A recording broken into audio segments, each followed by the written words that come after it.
start. Michael.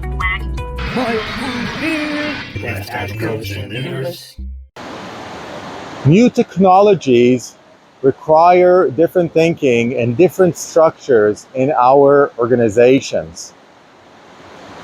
And with AI, generative AI, this is nothing new. I'm Michael Lee, best editor coach and according to Martian. So please do subscribe to the channel. It helps the channel. Like this video, it also helps the channel. So I got generative AI introduced into organization. Knee-jerk reaction, laying off people. That's not a smart thing to do.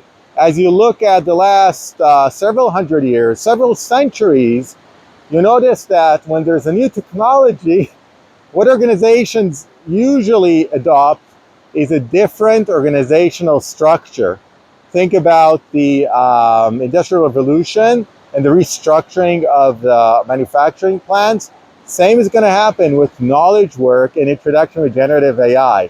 Now less people, smarter structures. What does that mean for your organization? Think about that and comment down below. Michael Lee, best editor coach according to the Martians. Thank you.